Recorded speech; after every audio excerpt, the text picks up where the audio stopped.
Huh? I'm back! Oh no. I'm back!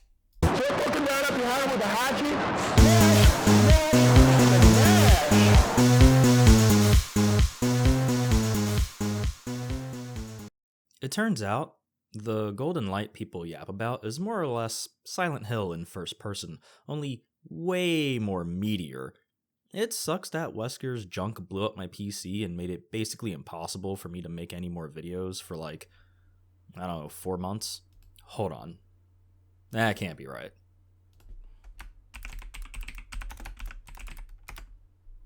Oh. Oh no. Well, I'm back now. Did you miss me? Well, you must have ran out of bullets because I'm still here. Okay, no more waiting. Lost in Vivo is, at least from what I can tell, a Silent Hill inspired first person horror action adventure game. First gracing the possibility of joining this realm of incarnation on September 23rd, 2016, as a Kickstarter campaign, where it garnered 304 backers and accumulated a total of $5,305, surpassing its initial goal of $5,000. Developed in Unreal Engine and released to the festering grubby gamer grippers on itch.io on the 12th of October, 2018, and then a little later to Steam in November. I think a while back, I watched a vlog on YouTube where Kira talked a little bit about his game dev journey and how it all started out in Gmod, making little spooky things like maps and escape room type levels. I could be wrong, but if my slowly leaking sandbag of a brain still has some semblance of accuracy, and I'm correct, I would say that starting out in Gmod is based as fuck. Like, I'm not sure how many people started there, but every single one of them are probably a different breed. And Gmod has always intimidated me too much to try anything cool. So kudos to Kira for that. They didn't give up. They kinda dove in. And that's something special. Unless I'm wrong. In that case, I don't care. They still actually completed the development of a game and released it. Not to mention, this isn't the first or the last of Kira's games either. Kira's got some bangers out there on itch.io, and I'm not too sure if they're rattling around in the rusted out pipes of Steam's marketplace or not, so you may not have gotten to see them otherwise. All in all, I find it absolutely inspiring that Kira does what Kira does. Music?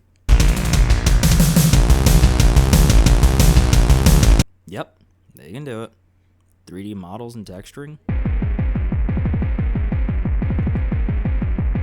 Hell yeah. Coding?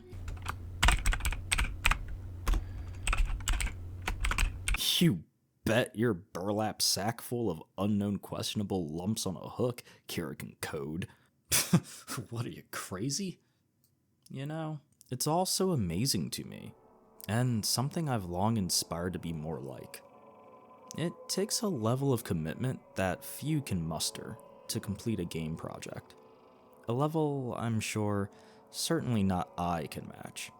I can hardly commit to a script, let alone a whole-ass game project.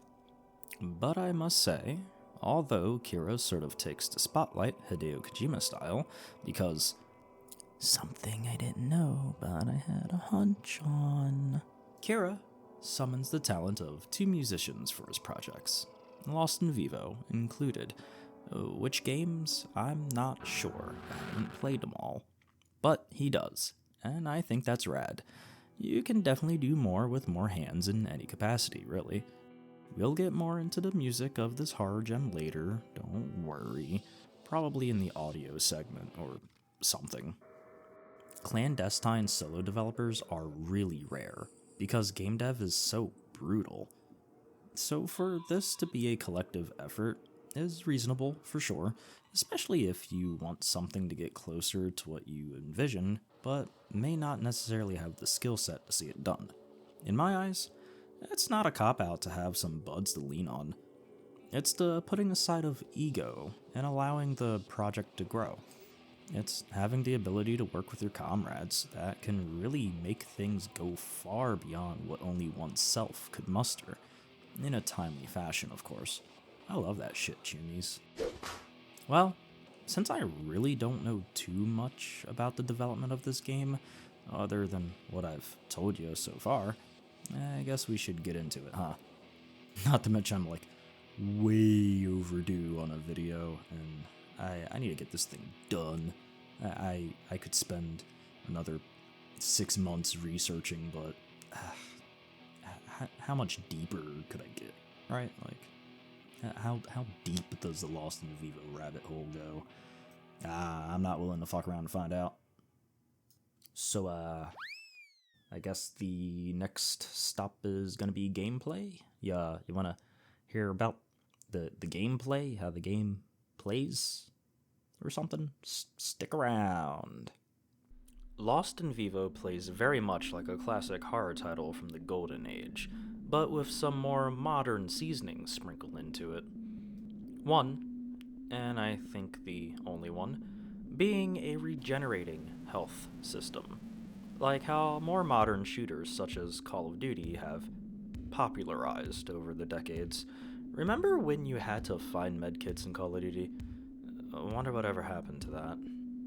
I respect the choice of implementing a health regeneration system over a medkit mechanic here, even if it would have been more true to the game's time period that Kira-chan, I feel, is trying to replicate.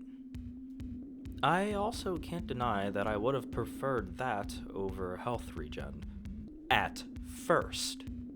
You see, traditionally, a medkit system would have added more tension to the experience that is lost in Vivo. And would have, at least in my opinion, really sold the aesthetic and vibe of the game as a whole. Or so I thought. This game's recipe book for retro survival horror omits the classic survival over time, and the tension that having to manage health normally lends to a classic horror game, and cheekily swaps it for a more survival in the moment style of tension. When you are okay in this game, you feel okay in this game. You may not be comfortable with your surroundings or the noises that come with them, but you are comfortable enough to press forward and test your nerve. Until it all goes to utter shit, and you find yourself fighting for your life in the most cramped places. It becomes a, if I can just survive just a little bit longer, kind of desperation that this formula produces. It's kind of good, not gonna lie. I didn't like it at first, but it really grew on me when I gave it a chance to do so. You know, like a fungus or a VTuber. It gives you hope, wherein knowing you don't have a medkit stashed away to help you bounce back would have denied you. Maybe hope is the wrong word. It makes you fight harder. The desperation is cranked up because you don't have that cushion that the knowledge of you having 16 health drinks to protect you offers. Regenning health works here, because in this game, you don't just bump into one ghoul at a time, well, except for the beginning. It's never one, for long.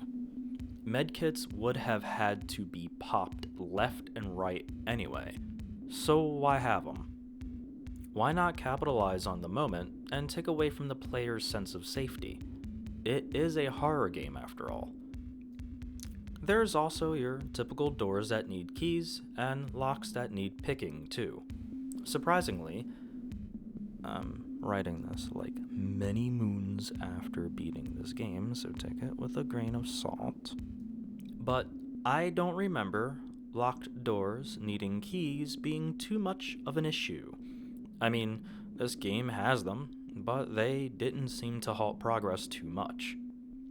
You also don't need to open your inventory to use them either, at least not to my recollection. Most, if not all items, get used up automatically, which is nice. A lot of old school games required you to open up your inventory and use items in exact locations to progress and get past locked doors.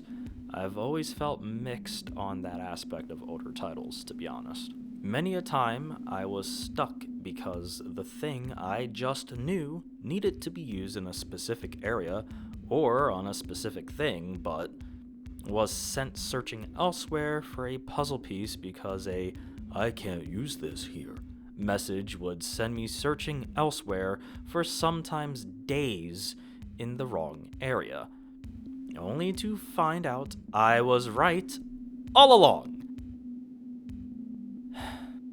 Is absent from Lost in Vivo, and I'm happy with that. Really, it keeps the pace of the game rather smooth. Controls are competent, but the lack of a custom key binding feature left me feeling kind of uncomfortable for the majority of the game. That was possibly purposeful. Limiting player controls is an easy way to make players feel uncomfortable and, well, disadvantaged, if that's the word. This game may be all about stripping away comforts, now that I think about it. Like, I don't think anyone can just hit the M key, for example, without looking for it, while running for their life.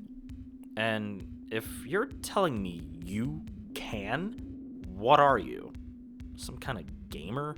This game starts off pretty good in terms of pacing. The atmosphere makes the jump scares effective as it properly builds tension beforehand.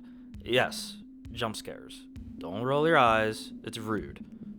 But it sadly stays away from that slower pace into an almost horror FPS action game by spamming enemies at you early on, to the point where ghoulies lose their grip and kind of just become less of a spooky creature and more like an annoying obstacle in need of dismantling. I find this to be a little bit disappointing, but to be fair, some of my most beloved horror classics do the same thing.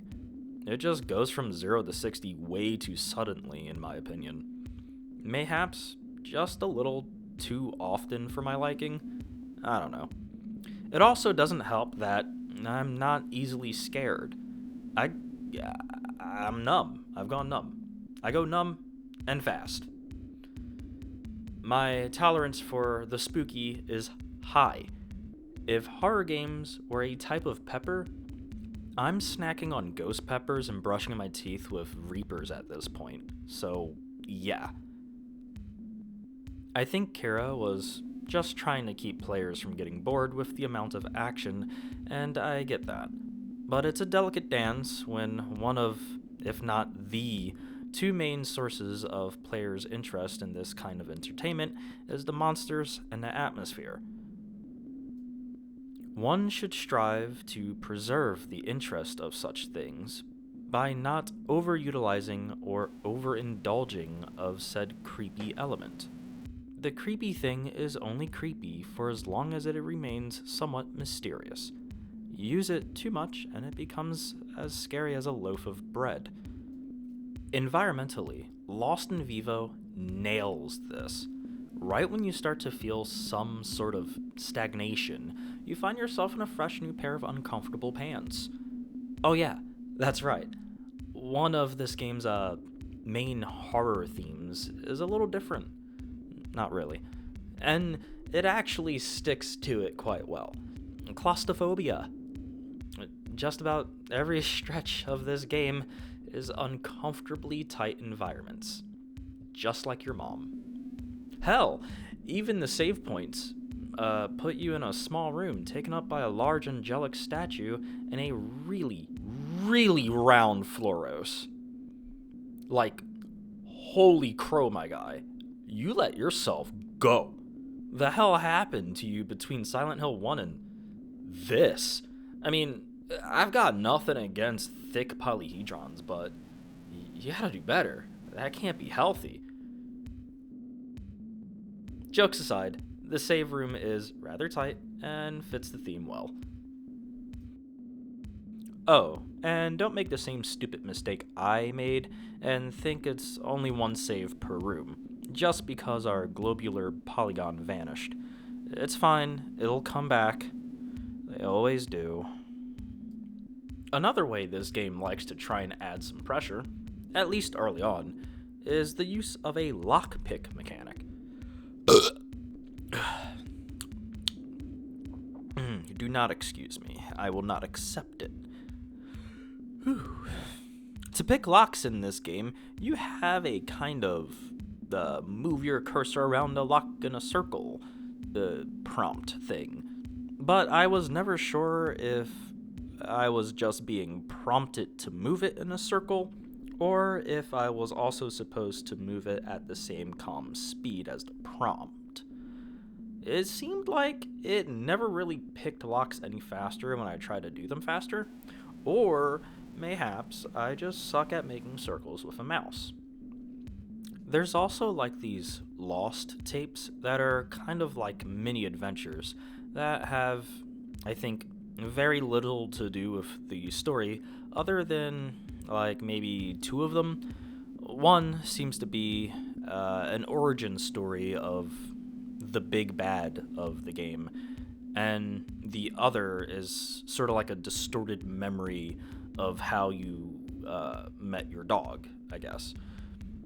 These lost tapes are a pretty cool extra bit of meat to this game that don't skimp out, so don't skip them thinking they have nothing to offer, because I assure you they're at least a little entertaining and worth checking out. Speaking of the lost tapes, there is also some smaller, I guess, demo projects tucked away in the menus somewhere that are a neat treat if you're just looking for a short, spooky snack. For me, the inclusion of like bonus stuff like this in the game are just awesome. Like, that's a real cool thing to do for free. I paid for Lost in Vivo, and I got some extra stuff added in there. Even if they're small and short or janky as hell, doesn't matter. It's more. It's good. Another neat thing to expect is what a few newer PC indie games of the horror variety especially are doing nowadays. A little thing called fourth wall breaking. That is pretty well placed and offer a kind of niche experience if you haven't bumped into anything like that in a game before, or at the very least, just a cool or fun moment of light to mild confusion. I found Lost in Vivo's plot, or rather the main underlying narrative, a bit abstract. And I like that. It's not too straightforward as to what was ever really going on. At least, not for me, as I'm a bit narrative following deficient. My ADHD riddled brain is probably the reason for that. The plot seemed to be about a few different things that may or may not have been connected in some way. But now that I'm watching some of these clips I've accumulated, I'm thinking they are more than likely connected, and might be more thought out than what I initially thought pre-scripting for this video. So forgive me if I get things horribly wrong here. Oh, yeah, and since my last PC performed seppuku to preserve its honor after the whole Wesker thing, I had to make a new background track for the storytime segment, so forgive me. Also, if you take a look at the Steam page for this game, you'll see it mentions that along the way you'll meet others that are also stricken by abnormal or psychological fear. You won't. This was probably an early goal, but it just never played out that way. Unless you count light novels worth of notes, dead, weird creatures, an eyeless, houseless person, and a corpse as meeting others. Sorry, you are not going to be finding any waifus you think you can fix here. Not even a sexy evil guy. And now, with little more for me to talk about in terms of story and stuff, yeah, I guess it's story time with Mayhem Mana. Wait, why the hell is that in Wingdings? What? Oh, God. Here we go. Okay, unless you want some stuff spoiled for you, just scrub forward to this time generally, and just try to forget this even happened. God, I can't believe that's in Wingdings. Okay, yeah, yep. See you after the story if we're leaving. Stick around for the cringe if you're listening. Tuck yourself in, grab some popcorn. It's a story. Jeez. You find yourself in the cushy chair of your therapist. So, how are you feeling? Do you feel these sessions are still helping? You could try something a little more direct. You could start in vivo exposure therapy.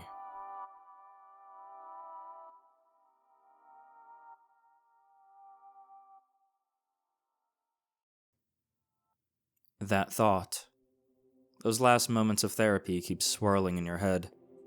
Walking your service dog, Donnie, you can hardly remember a time in which you didn't have the comforts of her company.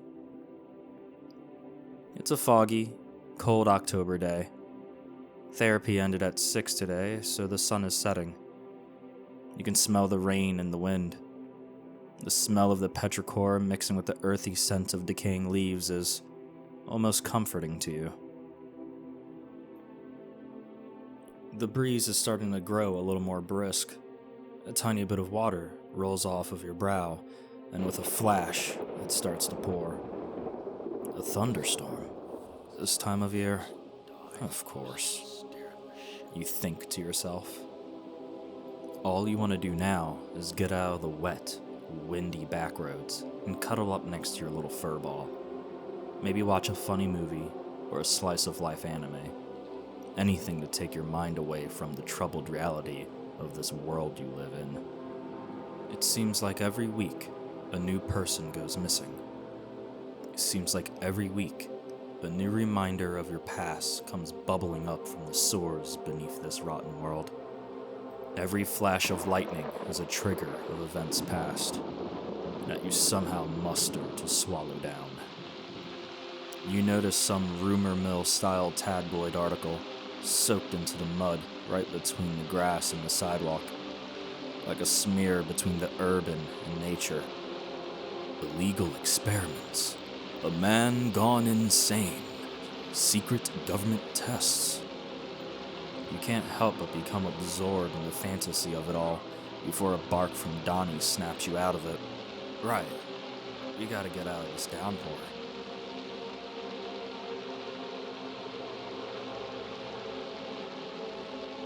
You continue onward into the fog. With every flash of lightning, the storm grows more intense.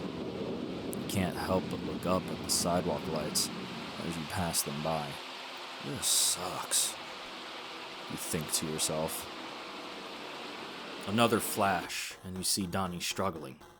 You pull on the leash, hoping to keep your friend, but the cheap nylon is no match for the rusted maw of the storm drain. Donnie sinks, and you follow after. For what seems like hours, you wander the tunnels below the world that seems to have spat you out. Cold, wet, and more than likely forgotten, you venture deeper into the depths guided by the responses of Donnie. You whistle in hopes of connection, but every whistle the bark seems farther away. The tunnels show signs of life.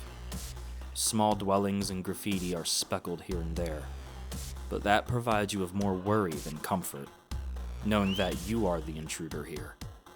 You are in a place that is even less welcoming than the world above. Its tight, wet halls and corridors form a maze. Eventually, you find a sledgehammer, and with that, a sense of safety.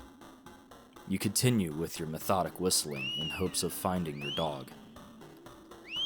Until instead of a bark, something whistles back. Dry and cold.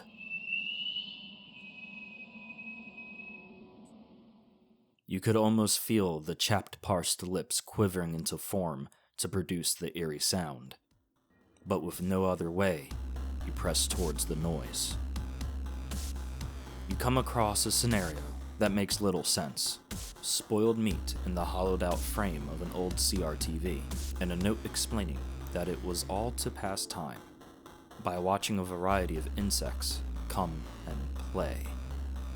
Apparently, those insects attracted larger critters, and then an even larger one still. One that supposedly knows the author of the letter is not sleeping when it arrives. One that is watching the author. In a nearby room, with a mattress, you find another note. It seems that our author has gone mad, plucking their eyes out as an offering for whatever thing that has been watching them. After a few chain-link dead ends, a denizen of the tunnels comes from out of the darkness. You panic and murder them, unsure of what they might have done to you. You run away, only to find Donnie too late. You traverse deeper still, ready to pry your companion free from the grip of whatever thing has snatched them away from you. After a labyrinth of tighter still drainage pipes, you eventually come upon an eyeball and a pistol, and soon find yourself in a rusty hell of candle-lit wraithing masses. Eventually finding Donnie, wrapped in darkness. You get closer, and in a flash, you awaken in front of a statue with some kind of orb. You touch it, and it disappears. You exit the presence of the stone figure, closing the door behind you. Wandering around, you find you are now in a subway, vacant and sparse of any life aside from the occasional rodent and roach. Eventually, it's all made clear. On a train, an entity fades away with your beloved canine companion into the darkness. In your desperation, you manage to pursue the entity by summoning another train via a console in a nearby office. Whilst in your pursuit, you peruse the vacant cars and spy a note, left behind by what you may assume to be a young woman, desperate to fade away, to disappear into oblivion. The ambience of your trek, punctuated by a screech and a splatter.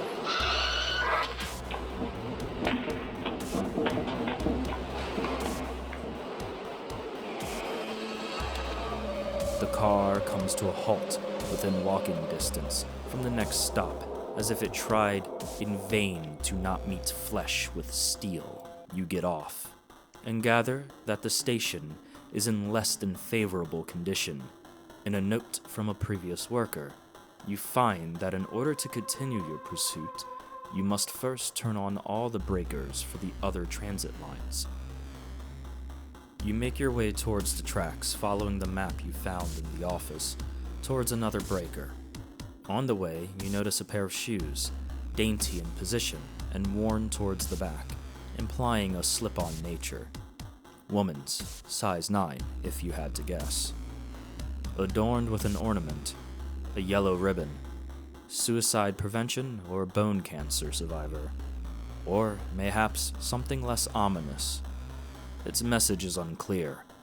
One thing that remains clear, however, is your need to press onward into the dark, cramped jaws of the tunnel that lies before you. You make your way to the closest room marked with a C and a B. Unfortunately for you, it's necessary to plunge yourself deep into the umbral. Soon after your descent, a twisted figure makes its presence known. With very few hairs, coarse and tattered, seemingly nude, with an extra pair of limbs protruding out from within her womb, she pursues you relentlessly. Chasing you through walls like a wind through cloth, you forge your escape. She wanted to stay in the dark. She wanted to fade away and be forgotten. She felt unloved and undesirable, no doubt due to her inability to keep up with societal pressures and norms. Her body, now a prison, ethereal in form but solid in sorrow, twisted with malice for a world that could never feel like home. Switch after switch, you summon her, until the whole station is her domain. She morphs into a heavy sack with every slaying blow, as if to continue hiding. During the relentless harassment, you find an easier way to silence the restless. In a maintenance tunnel, you find your second wind, a part of Donnie's leash. Just one more circuit board. Your mind quakes, knowing what will come next. But comfortable with your odds, you flip it and make your way back to where it all began. All is dark, aside from the main lobby area, illuminating a note you see last second. He's so nice. I feel like I matter again. He makes me feel real. He tells me that I matter. He doesn't think I'm so ugly. At least she got to feel something other than what she was used to before she chose the option of vacating her human form. You feel a sense of relief. This part of the station, like the lobby, still has power. Soon enough, you arrive at the circuit board that, according to earlier instructions, when flipped, should allow trains to arrive at your platform. And finally, leave to pursue your dear Donnie. But not before one last frail attempt at your life, cut short by a glowing savior. The train arrives, coming to a stop, right where it wishes it could have done all those years ago. Her shoes straddling the border of this world and the other, and with the feeling of absolving the rage of someone desperate for understanding, you walk on board. The train car is littered with the remains of rats. Everywhere you look, all around you, you're surrounded by death. For reasons beyond the scope of your mind, in a flicker, you find yourself on the train tracks with no train. Have I been walking this whole time? The idea of you losing your grip on reality seems to be more and more opaque. But before you can get too much deeper into that path of thought, you enter a well-lit terminal. Going up some stairs, you find where you are. Grand Bolam Ave. You don't recall this road, or whatever this strange place is, ever being in your town. You explore a bit, till you pass through a red-lit room.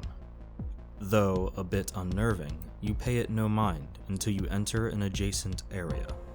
Within this room, 3 stone faces can be seen protruding from a wall, each ordained with an expression of torment. You know now, this is no normal layover or hub for train goers. Despite its ominous vibe, you fiddle with the levers that you find protruding from beneath each head. To your bewilderment, they cause the heads to move, all but the one to the furthest right. You also discover a locked door to the left of the presumed art installation. The thought of how one would open the door involving the heads materialized in your mind's eye. But with no further clues, you are less than determined to fiddle with such puzzles, knowing that your dog is still in need of rescue. You look around for the solution to your problem. In your search for a clue, you come into contact with a gathering of ornate mirrors, floating with dark energy. Your reflection is lost in their cracked faces. They attempt to show you something other than life, and in turn, you shatter them until none are left. A mass of flesh now occupies the red-lit room. You can feel an ache in you, like some sort of connection, as though it could have been you, like it was you. A gross, disgusting, maggot-riddled blob. Through yet another door, you find yourself again on the tracks. And in the not too far off distance, you spy a threatening pair of lights, complete with a train. Without too many options left to your knowledge, you proceed, finding an excerpt from some sort of morbid book of poems. After reading it, you hear something. The train comes for you. And with little choice, you fight. What kind of world have you been doused into? Mirrors, trains, twisted after images and humans deranged. You could hardly guess what could behold you on this path next. You believe that the morbid poem relates to the protruding head puzzle, and in turn, scour this distorted terminal for more, finding a knife in the men's bathroom and another letter on the women's bathroom sink, a note expressing deep division, presumably of the same girl from before. I don't know what to write. I'm not sure if it's good or bad. I don't know if it makes me happy or sad. I think we're going to have a child. How tragic. A time that, if you were to ask a layman, would be an absolutely wonderful occasion, marred by a psychic schism, sifting the joy from the world, leaving it gray and devoid of lucidity. In the end, you eventually find all the poems and return with them to the room displaying the heads. Deciphering the riddle of the wall triggers a crimson substance to bubble forth from the necks of the puzzling heads. A door forward, now unlocked. Beyond the door, you hear Donnie barking fervently, and then silence. In that direction stands another locked door. Only this time, with a set of lockpicks not too far by. That's convenient. You can't help but think. And after navigating the darkened halls of granite, you discover a hole in the wall. Before you know it, you're on your belly, crawling through its festering flesh-like tunnels, only coming to an end in a room with amorphous, leech-like creatures. Fighting your way through the parasites, you find another padlocked door, buried in the dark. You attempt to pick the lock, but the pick eventually breaks. You try frantically to open it by other means, but to no avail. And so you turn to leave only to hear it open. Relieved, if not a bit unnerved, you venture forward. On an armrest of a bench in a dilapidated waiting area sits another letter. A letter which is stained with the markings of a soul in pure grief. All he talks about is how ugly I've become, how ugly I'm going to be. He tells me he's leaving. I feel so sick. He hates me now. And I have all this responsibility. All because of this parasite inside of me. I didn't think this would happen. I just did what I was told. I wanted him to be happy with me. And with little else to do, you turn towards a rusty door, unveiling a terror wrapped in crimson haze. Succumbing to the malformed beast, you have a therapeutic vision. So, how are you feeling? I feel like everyone hates me, and I hate myself. Your sense of self-worth is too influenced by body shape and weight. You don't judge others so harshly. You have worth, you have beauty, but you are unable to see it. Your vision of yourself is distorted. Then how should I fix it? If I can't fix my body, then how do I fix my vision of myself? We are working together to fix it. But I will also write you a refill for fluoxetine. Coming back to consciousness, you find yourself back where you were, before your battle with the abomination. Only this time, upon opening the door, you are met with a corridor decorated with two prominent pictures on either side of a grand mirror, that of which reflects not your skin or any image of yourself at all. On the left, a picture of a face, gruesome to behold, and on the right, a classically pretty face. You choose the route of the latter. This takes you to what seems to be the same room, only the woman in the pretty picture is now twisted and seems to include the eyes of many observers surrounding her, possibly judging her. Again, you choose the more distorted path, coming out this time to see that the picture on the left now portrays an actual image of a young woman, and the once pretty picture on the right has no visible face at all. You choose for the first time the path of an image with a discernible face and are met with a room containing an apple on display. After consuming the apple, your exit closes on you, trapping you, but only in your mind. You eventually happen upon what can only be described as a malformed baby on a changing bed.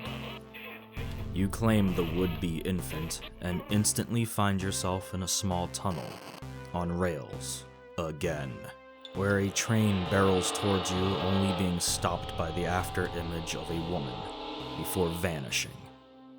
You go forwards to find a sinkhole with a piece of Donnie's leash snagged on a rail, implying that whatever took her must have come this way at some point. Venturing into this tunnel, you find your way into an abandoned mine, and within its desolate caverns, it becomes obvious to you that this is no ordinary mine. A door stands before you, harnessing davits in its face, as if it's meant to display 3 embellishments. Wandering, you add another map to your files and a note that puts on display the confusion of a lost explorer. Unsure as to why the facility still has power and why it is so hard to map, they put to paper their frustrations of how little sense the place makes, or what it even is. Following the map curated by the previous explorer, you find your way down a ladder to behold a creature most disturbing. One that mimics the likeness of your dog, Donnie. You fend the nightmarish thing off. It scuttles away into places unknown, leaving you to explore. You now know you'll be having to fend the creature off while looking for the missing trinkets to the door, finding a beetle emblem and a key. The mimic makes its presence known throughout your exploration of this cavern. You continue your search for one more emblem, as it would seem you would need just one more after you find one etched with a moon on yet another workbench. Beside the workbench, on a boulder, lies another note, this time one of betrayal, that reads of people not listening to the author and their inability to trust anyone, as they seem to only serve the monsters now. On the workbench where the moon once lay, you notice 2 rats pinned by a rail spike to the surface. Unsure of the reasoning behind such a cruel act, you continue, fending off yet another ambush, ending with the beast retreating into the shadows, only to resume its pursuit as you begin your ascent from out of the lower levels. Persistent as it would seem, upon reaching the top of the ladder, the beast is no more, as though it made a fatal error in its locomotive processes, causing it to slip into the pit below, or so you hope. Another note accompanies your final piece of this door's puzzle, implying the area being tainted with the presence of monsters. Something you found all too obvious in your search for emblems, the latest one of which engraved with the image of a bomb.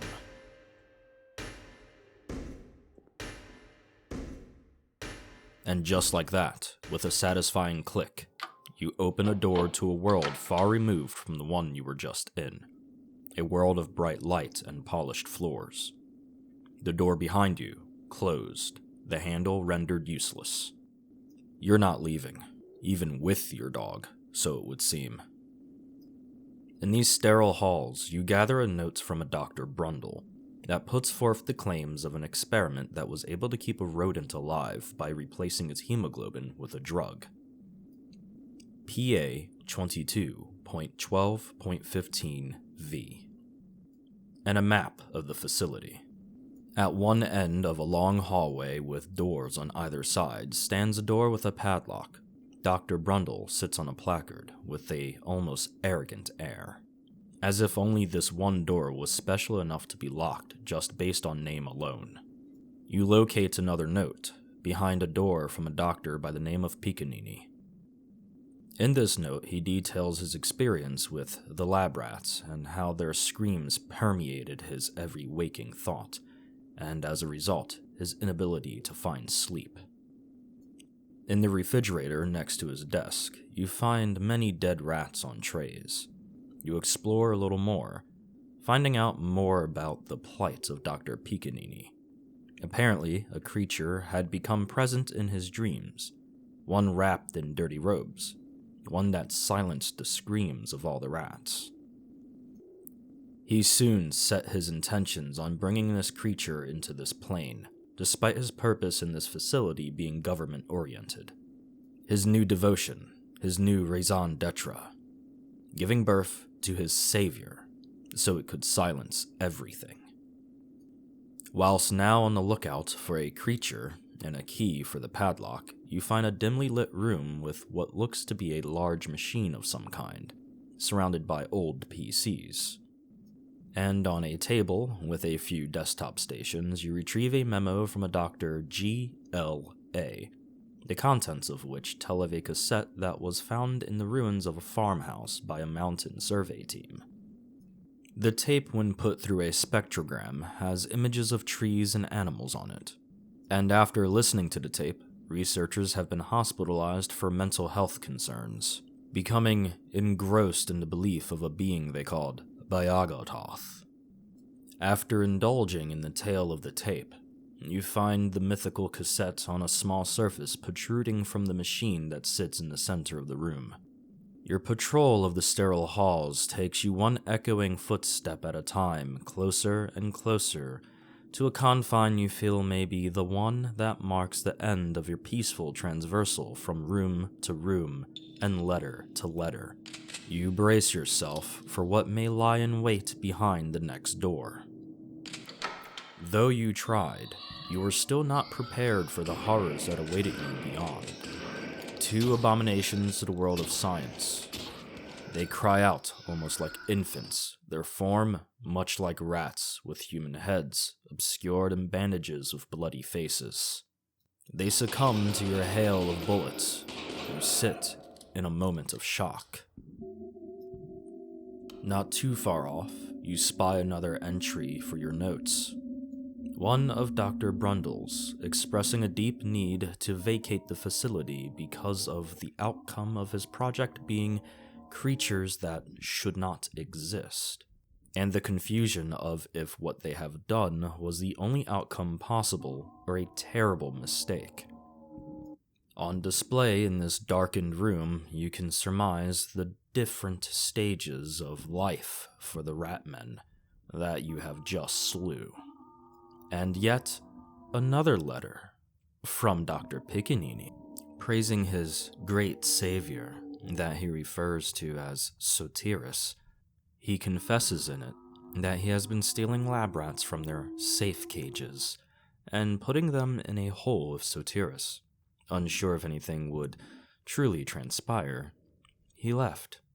When he returned, he found nothing left of the rats but a smear of blood on Sotiris' jaw. Putting the note down, you see a workbench with an attached device, something you may find useful later. By a toilet, you find another page of Piccanini's, expressing concerns about the seemingly lack of activity from Sotiris. In it, he remarks his inability to catch Sotiris moving on camera or while looking at it with his own eyes, but Sotiris clearly changing position when it's not being perceived. Investigating further revealed to you an entry from Dr. Brundle stating that he was shown Piccanini's other pet project by Piccanini himself, and was not sure if it was some sort of sick prank. He expressed his concerns with his higher-ups despite Piccanini's insistence of the experimental work being of great importance. And with little more reason to stay, You leave the locker room. Exiting into the hallway, your footsteps echo all the way to the curious-looking door. On its side, you see it holds a mechanism that refuses entry without the scan of the retinal data of a registered user. Not much of a surprise, but it now poses a unique problem. Where are you going to find an eye? And even more so, whose eye? Traversing the laboratory, you make contact with some more rat men that you swiftly put to rest in a room with an overflowing sink. Finding another note from probably the last sane scientist at Nezumi testing. In it, he scrutinizes the work being done by him and his peers at the facility, and his increasing feelings of dread with every breakthrough, as he fears that they are falling into the snares of something dark, and his concerns with how the team will react when they inevitably hit a roadblock in development. In the last cooling unit on the left, you find what appears to be the head of a doll. You recall a vice in a room, and return there to do what you believe must be done, but for what reason, you do not know. Inserting the doll's head into the vice, you begin to turn the crank, and with a few turns, the shattered remains of the head produce a key. Now, with the key in your hands, you head back towards the only padlock you recall, Dr. Brundle's office. The halls have changed. Choked by a heavy dark fog, repopulated with rat men, with their bandaged faces now exposed to display two glowing red eyes and seemingly tougher skin. You gain entry to Brundle's quarters to find a mischief of rats consuming the corpse of Dr. Brundle, as the context of his note lays clear. His eye sockets were scraped clean by the tiny mammals, hopefully post-mortem. Backtracking to where the retinal scanner was, you find a door it kept shut anything but. Indulging in the pleasures of an easy plunder, you enter into a rusty cage-laden room complete with rot, flies, and a few creatures scurrying out of view. For all the grime, the metal cage-like floor and alloy walls gleam with the evenly spaced-out bunker-style lights. And, as you bend the corner, you are reunited with the best possible surprise. Donnie, your dog. You can hardly believe it. You pet Donnie, but the reunion is quickly soured by the realization that, although you may have found Donnie, you are now tasked with leaving with her in one piece. Donnie uncovers a small reddish petrified organism, similar to the creatures you have seen in the caged hall and in other areas of the lab. You find a note from Dr. Brundle detailing what had transpired in his office, and how he had to fend off a violent Dr. Piccanini, screaming about a sacrifice. Dr. Brundle apparently knocked Piccanini unconscious, confirming that he was not dead before fleeing for the flood tunnels connected to the rat fluid chamber. Meaning that not only did Dr. Brundle escape, but the body in his office was that of Dr. Piccanini, and his fate was to be, no doubt, consumed alive by rats. The one thing he sought out to exterminate, by bringing into this world some sort of god. After examining the strange find of Donnie's, you eagerly begin to open a pressure lock-style door, forgetting that you are in a sewer, and that there very well may be a good reason for it. It bursts open, sending a torrent into the space and taking Donnie with it, down into a broken drain almost custom fit to exclude your large body. Roaming the flood tunnels mentioned by Dr. Brundle, you arrive in an area that looks too much like Nezumi's lab. Again, picking the lock to another gate-like door, more suited for a train station than a lab. You follow the corpse of Piccanini down a hall to a note that warns of Piccanini's pet watching the emergency exit, and its odd ability to move undetected but only when it's not being perceived. Opening the steel door takes you to a large storage area. The very one Brundle claims to also store the beast of Piccanini. stumbling across an eye in a pile of rotting meat.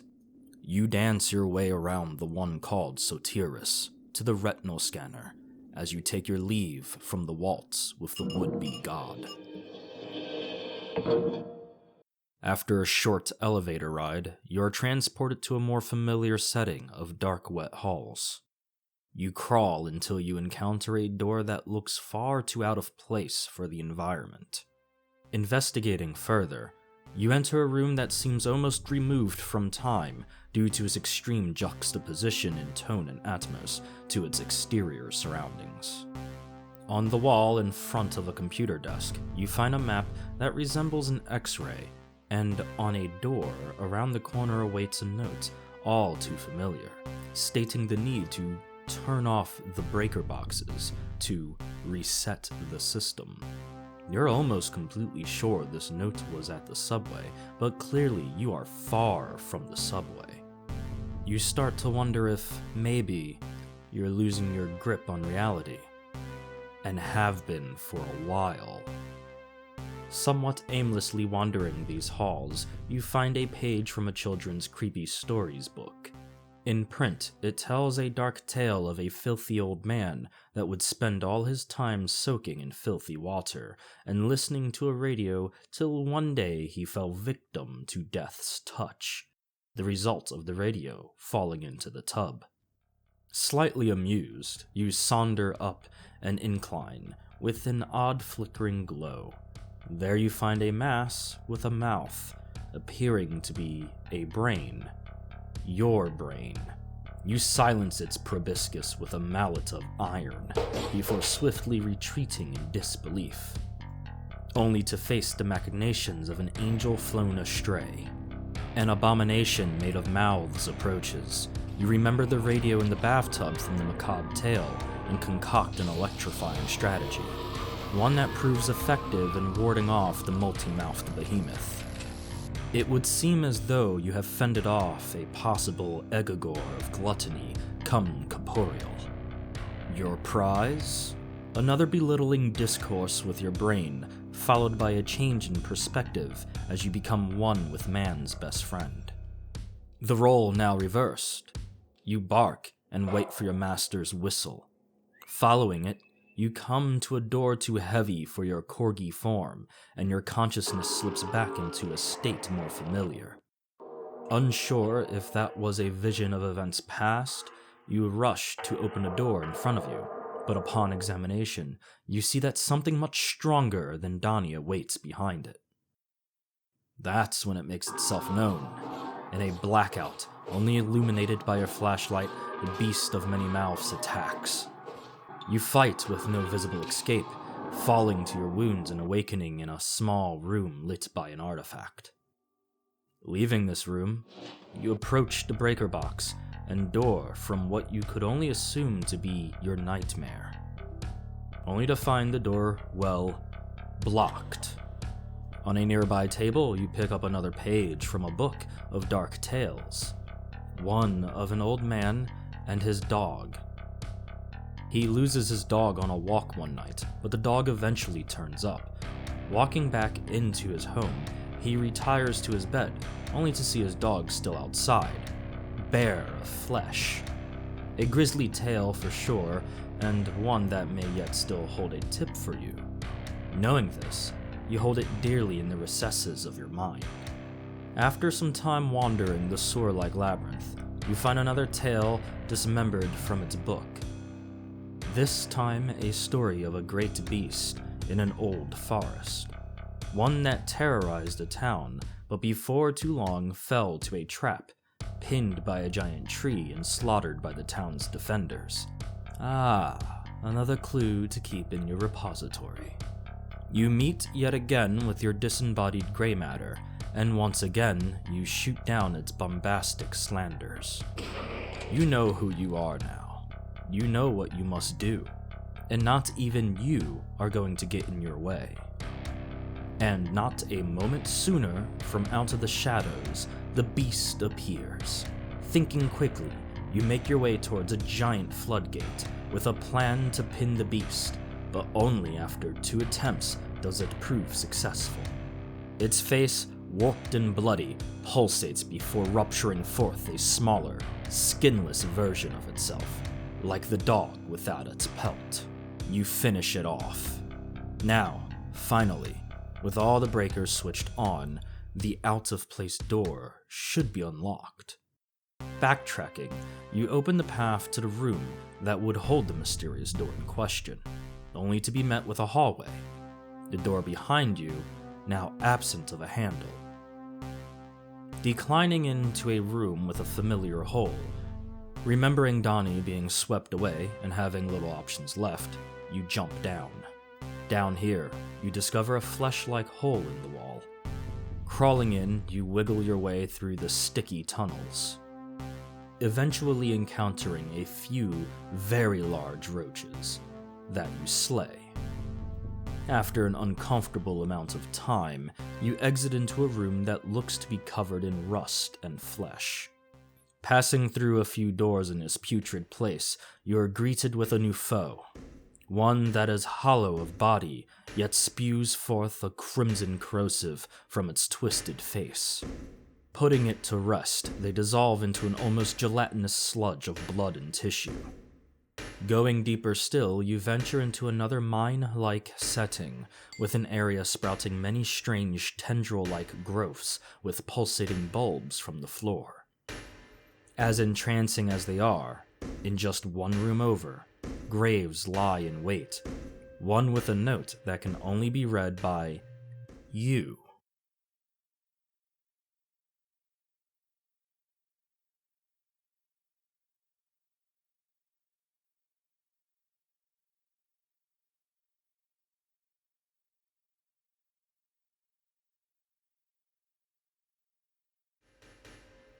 You fight on, enemy after enemy, until you fall to exhaustion.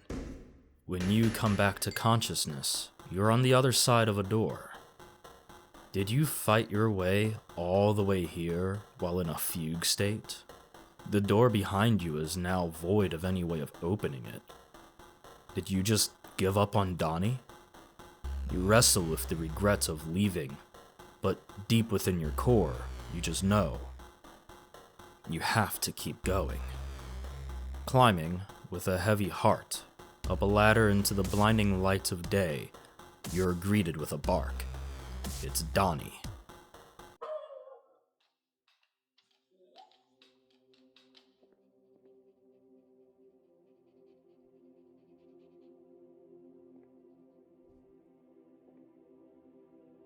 Where the fuck are we?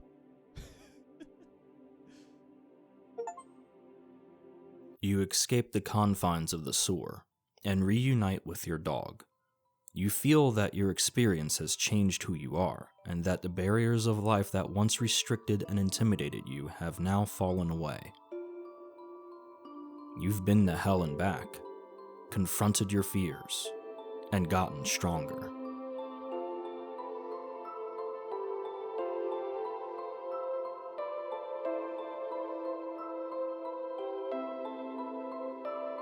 And that's how the story goes. Just for the sake of time, I kind of left some stuff out and decided to switch some things up during editing.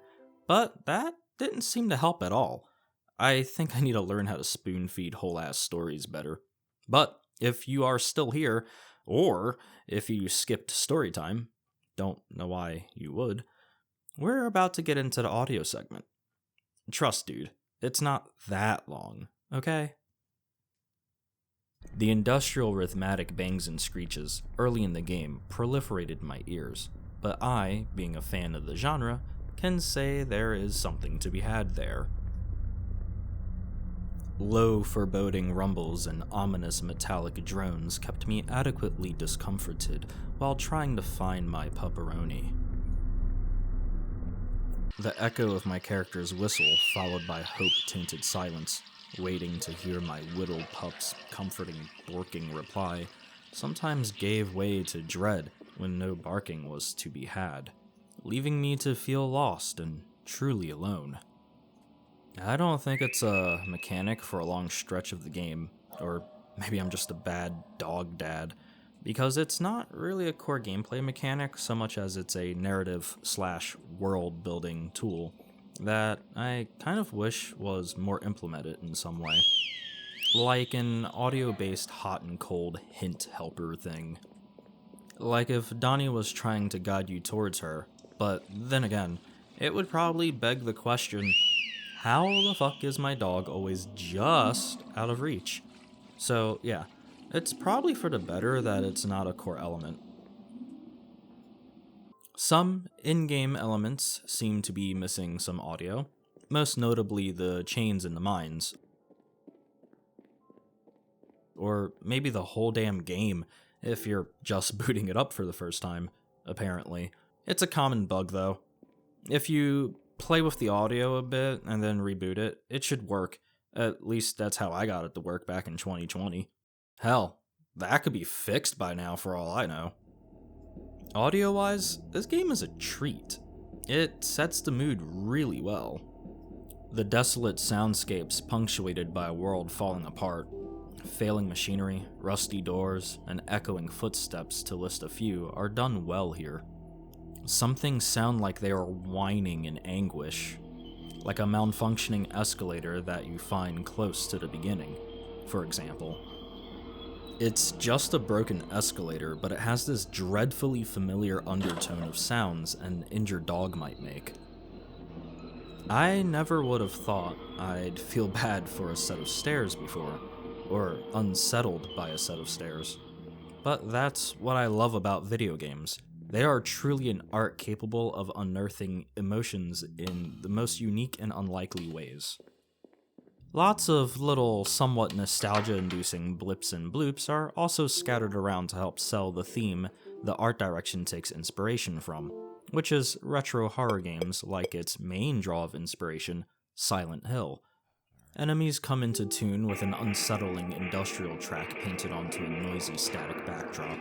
It's a frantic and noisy romp that really seems to weasel out of me some kind of tense and frantic spirit.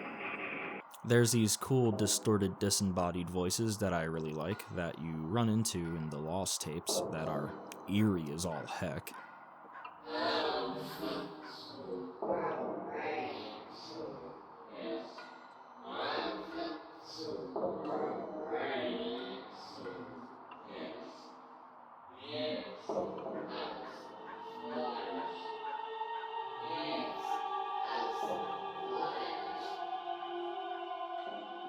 There's a reason why this game's score has some variety, you know? The spice of life. It's because it has 3 talented people somehow synergizing into an acoustic goo to slather all over this game. Just 3 people gooing it up and dripping some of the stinkiest, moistest wubs for your ears. Such hits like...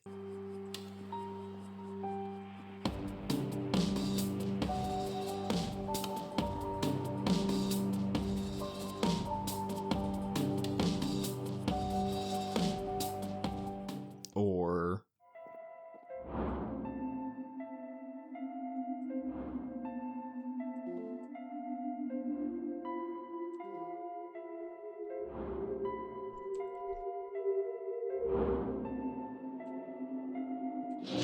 really elevate this game to a level that it would have reached for but fell short of grabbing.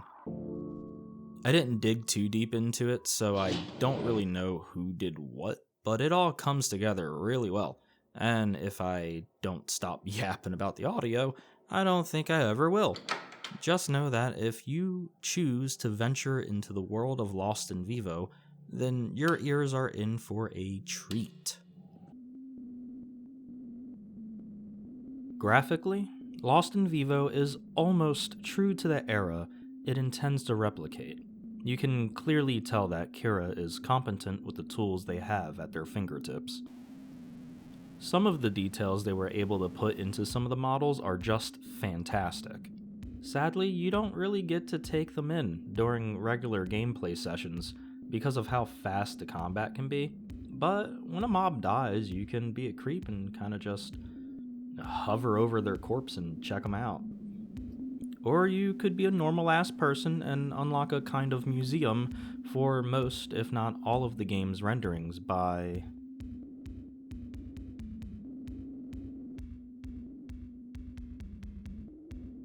While here, you can really take in all the love that was put into these character models. From the scars on Virgil's face, to the textures of the map you can find each respective character on. You'll notice a lot of the models have this shine about them that, although keeps them from looking like a PS1 game, still looks nice. In fact, I can just throw that last gripe out the window, really. It looked good. Just because it was inspired by early survival horror games predominantly found on the PSX systems and PS2 doesn't mean that it must comply with the limited hardware aesthetic in totality. A lot of the character models and other items in Lost in Vivo have a varying amount of polygons, but overall, especially by today's standards, can definitely be considered low poly. By no means does this not harken back to older times in video games. I think it could pass for an older game if you didn't live in that era of games and didn't see when this game was released. Well, sort of. Especially the work done with the minigames you find in the Lost tapes. They have that wobbly PSX polygon thing cranked, and it's kind of a vibe. This museum also shows off some more obscure or maybe secret enemies that I did not bump into on my regular playthrough, which is kind of cool if not a little spoilery, but if you're a one and done kind of gamer like me, then it wouldn't really bother you so much, probably just entice you to play the game again. It also shows off my favorite monster of the whole game, the Siren, a huge three-mouthed creature with mouths that look like superimposed GIFs on a loop of actual mouths, lending it an uncanny quality. I think I love it so much because it reminds me of an older PS2 game called Siren that used the recorded faces of the actors that played the characters and superimposed the videos onto the models for an eerie, uncanny, lifelike effect. Like Silent Hill 1, Siren has a pretty special place in my heart. So seeing something like this in this day and age is super cool. Holy crap. It's called the Siren. Oh, no way! Oh. How did I not notice this until now? What the hell, man? That's cool shit. Overall, this game's low polygon looks are well done and not too demanding for most modern systems.